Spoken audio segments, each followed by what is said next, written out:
Hello guys. So ito ngayon guys. So meron tayong Epson L3110 guys. So ang issue nito guys ay reset. So tuturuan ko kayo kung paano malaman kung dapat na bang i-reset ang printer or hindi. Okay. So sila ay may mga kanya-kanyang level or light indicators at may mga behavior sila na sasabihin ko. Okay. So first, power natin. So naka-plug na siya. Okay, so obserbahan nyo. Okay. So napansin nyo, nag-blink na yung power. At ito. So dapat yung ating print head, ayan. So pag pinower natin, pating ko ulit ha. Okay, so power natin. Kadalasan guys, sa mga printer, pag pina-power on, so printer lang gumagalaw dyan yung scanner. Eh, nakakarinig kayo ng movement. Scanner lang yan. So okay, walang reset naman sa scanner eh. So dito dapat may galaw ang ating, ayan, yung ating print head. So dapat magmo-move siya. Okay, halimbawa kasi may mga ganong scenario lang. Halimbawa first, ito yung second, ito yung first indicate natin na kailangan i-reset. Second is walang moving ng ating print head. So kadalasan kasi guys, paano kung may moving po sir, tapos nag-iilaw lang, yun, maaring paper jump lang yan, paper jump or yung spark gear or yung basta do sa ano na yon, sa pick up papers issue niya na yon, at pag nagmo-movement. So yun lang. Okay, so titingnan natin ngayon sa software. So available ito guys sa Noseware software. So search ko yung ano, meron naman akong naka-reading downloadable, and then kung gusto niyo siya guys i-reset, downloadable naman guys sa link yung aking resetter, and panoorin nyo kung paano mag-reset. So may mga ilang video na ako guys na nag-reset ako nito. Okay, so check natin yung L120 ko guys is almost 45k na yung nanood. So almost 2 years na siya, 1 year na siya na yan, kumikita. Ayan. So itong ayan, ito madali lang kasi. Okay, so step by step tayo guys. Okay, so let's do this. Ayan. Okay guys, so kailangan natin ng laptop. Ayan, so ito yung aking page guys. So pasuportahan naman guys ang aking YouTube channel. So kailangan natin guys ng USB connector. So insert natin to, marunong naman kayo mag-insert. And then guys, first deactivate natin. So we need to deactivate the real-time protection or yung ating Windows Defender. So ang antivirus ko dito is Windows Defender. Okay, so punta tayo dito guys. Kung wala naman dito guys yung Windows Defender or yung tinatawag nating security, shortcut key is press natin yung Win key. Ito yung Win key, then letter I, add natin yung letter I, press. So settings ang katumbas nya. Tapos punta tayo guys sa ating Windows or sa ating update and security, and then pumunta tayo sa Windows Defender. Okay, so yun o, naka-turn on, naka-turn off pala, yan. Ito turn off nyo lang siya. Ito turn off natin yung real-time protection. Okay, so yan ay pag na-restart naman, bumabalik naman po siya. Okay, so kanina lang ay naka-turn off na siya. Okay, doon lang po, Windows Defender. Kadalasan nakikita po dito yon. Ano naman ang tsura? Sige, bubuksan ko po. Ayan ang tsura niya dapat doon. O, diba? Hindi lumabas. Okay, nagtampo na. Okay, so turn off nyo lang guys.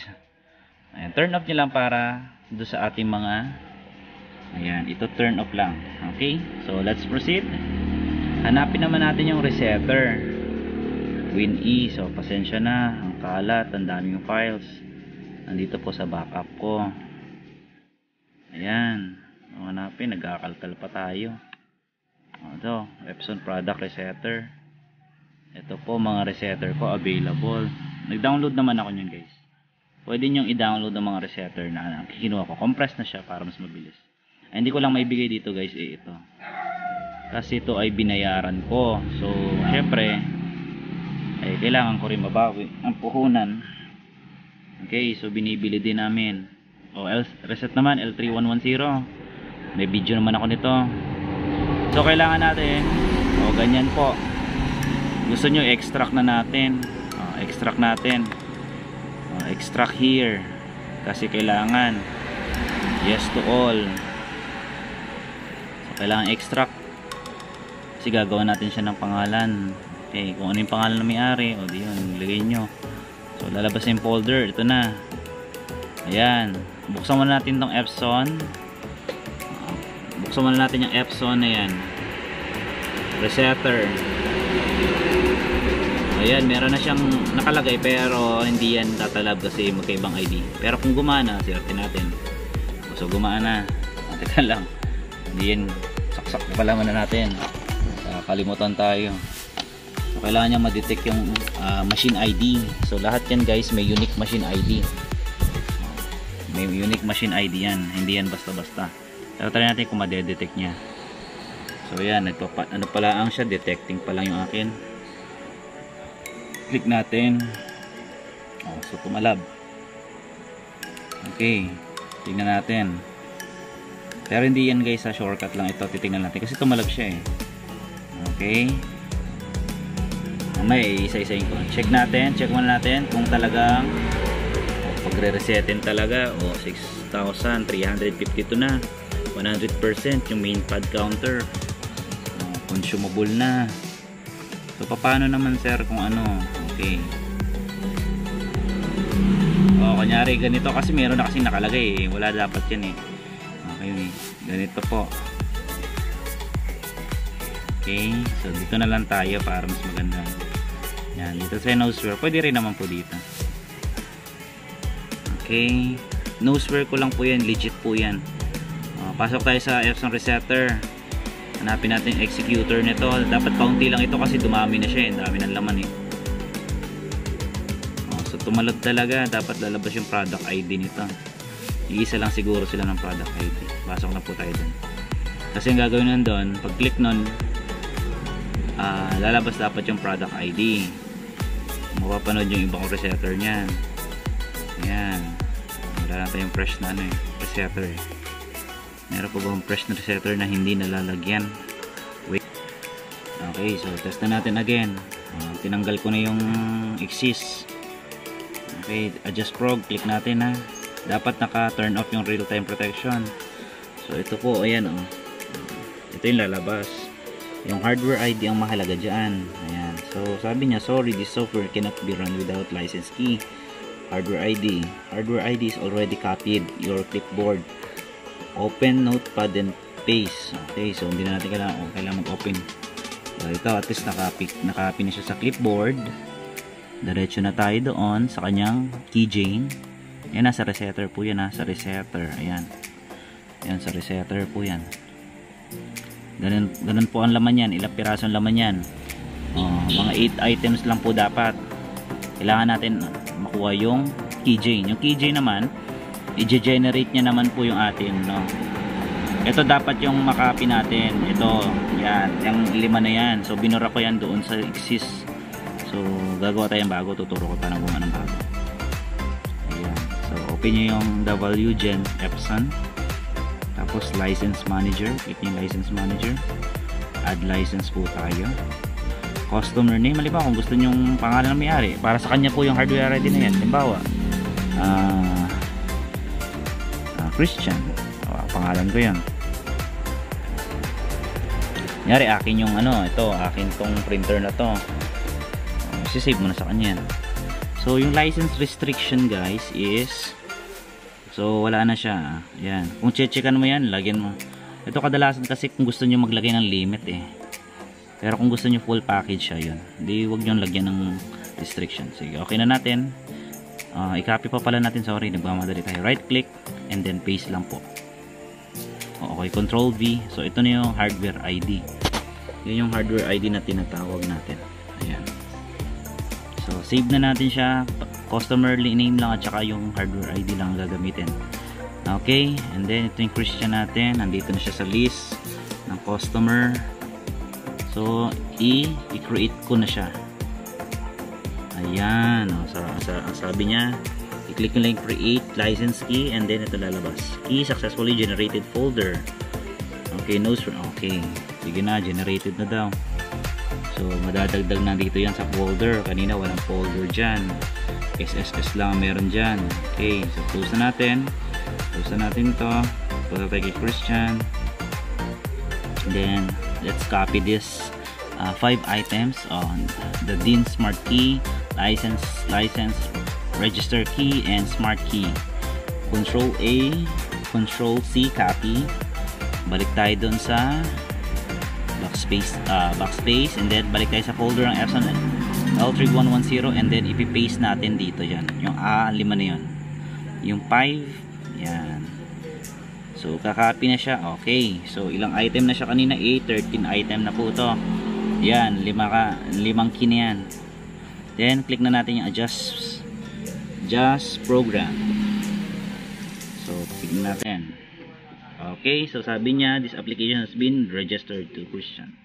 And then pag-click OK natin, saka lalabas. Ayan, yan yung atin. And then diretso na tayo guys doon. Click nyo yung particular adjustment mode. Ito. So click this, and then go to waste ink pad counter.